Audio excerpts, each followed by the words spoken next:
So my ring light fell from the wall that I taped it to, and I don't really feel like getting more tape and putting it back on the wall right now at 2:55 in the morning. So this is going to be a voice recording of my review of Rebirth Batman Volume 8 Cold Days. And again, I'm surprised to say this, we are continuing the streak of Tom King's Batman run that I don't hate and kind of love. Yes, Volume 8 is a banger. We are officially on a streak of 4 books in a row that I shockingly really, really enjoy. I'm just as shocked as you guys are. I can't believe what I'm saying. And this book truly, truly surpassed my expectations. I knew there was going to be an arc where Bruce Wayne had to convince a jury of a wrongful sentencing or something. I did not know we were getting 12 Angry Men Batman edition. 12 Angry Men is like in my top 5 favorite movies of all time. And the fact we got a 12 Angry Men in Gotham City with Bruce Wayne going against Batman, it's the craziest, like, most satisfying. I was so happy reading this book, this arc, just because of, like, it's freaking 12 Angry Men with Batman and Bruce Wayne and Mr. Freeze, and it was great, and I loved everything about it. I'm not gonna lie, though, the ending, the big resolution, the big speech Bruce Wayne gives at the end about how, Batman is still human, Batman can make mistakes. Like, it was fine. It wasn't a bad speech, but if I was in that jury and I was in like one of the jurors' positions, I don't think that would convince me, to be honest. I don't think it was the epic speech that like could turn everyone like on his side. In the original 12 Angry Men, he slowly convinced each person throughout the movie, and I understand that, like 3 issues isn't equivalent to like an hour and a half long movie, so you can't really convince a person at a time.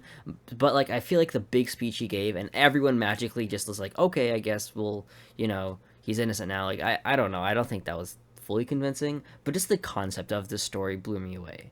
I just love how Bruce Wayne would just go out of his way because he knew he messed up, he knew he was wrong, and he would go to such great lengths to free a criminal too. Mr. Freeze is a criminal, he's done terrible things, but in this specific instance it was like, okay, he didn't do this specific terrible thing, so I have to go out of my way, do all of this to actually bring actual justice.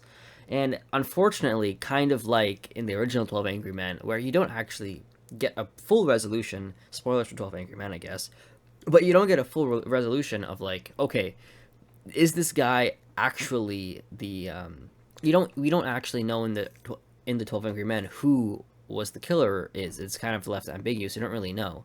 And kind of like in this book where you don't actually know who the actual killer is who framed Mr. Freeze. Maybe it'll be addressed later in the series, but as of right now, finishing book 8, I have no clue who the killer is.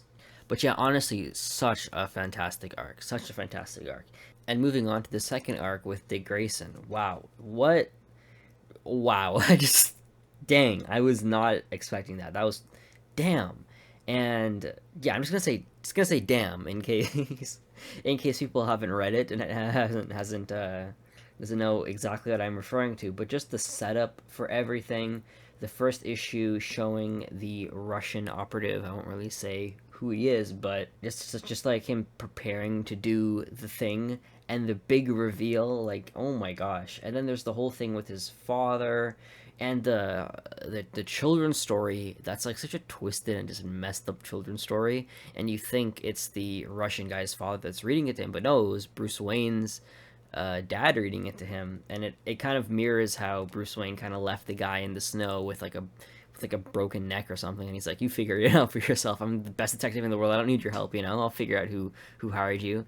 And it's like, damn, Bruce Wayne, he is very, very, very, very unhinged when he needs to be, and honestly justified in this specific instance, because what the guy did, very justified in his anger. Like, damn, Catwoman left him, Now this with Dick Grayson, like he's just getting beat and beat and beat, and he's just on the edge. Like if he was, because he was the whole reason why he was so, you know, aggressive with Mr. Freeze is because the whole Catwoman thing. And now with this on top of him, it's gonna be like, in the next volume, he's probably gonna like snap completely. I assume. Like I don't know what the hell's gonna happen.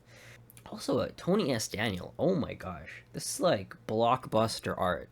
Like truly amazing art. Like it's as if I'm watching a movie. This is like premium S tier, like triple A art. This art feels like $1 million. I don't know how else to describe it, but just the way this arc looked, it just looked premium. That's like the best way I can describe it. It looked like $1 million.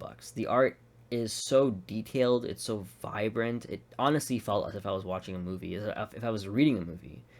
Yeah, shout out to Tony S. Daniel because the art in the Mr. Freeze arc was pretty solid too. I did like it, but like Tony S. Daniel art, the Tony S. Daniel art, that's just on another level. It looked amazing. But yeah, that's pretty much all I have to say about this volume, Volume 8, Cold Days. Yeah, I honestly, again, I'm shocked. I've been reading a lot of like I've been watching a lot of reviews from like 2018, 2017 of people reviewing monthly the Tom King issues, and I get their points. I get what they're saying. I get why they might not like this run. I get it, especially if you're reading it month to month. And that's something that as a new monthly Batman reader, I'm struggling with like Zdarsky's run and now the Hush run. It's like, yeah, I kind of get the struggle reading it month to month, especially Batman, because a lot of stuff goes on in Batman.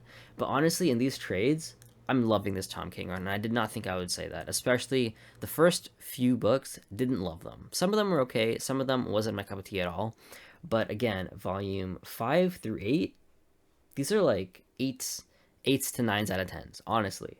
And I'm super excited. I'm super excited to read Volume 9. I see penguins on the cover of it, so we'll see what happens there. I don't want to jinx it though. I feel like now that I've been hyping it up for this long, I feel like I'm gonna stumble across something I don't like. So we'll see what happens there. But yeah, extremely, extremely satisfied with this volume.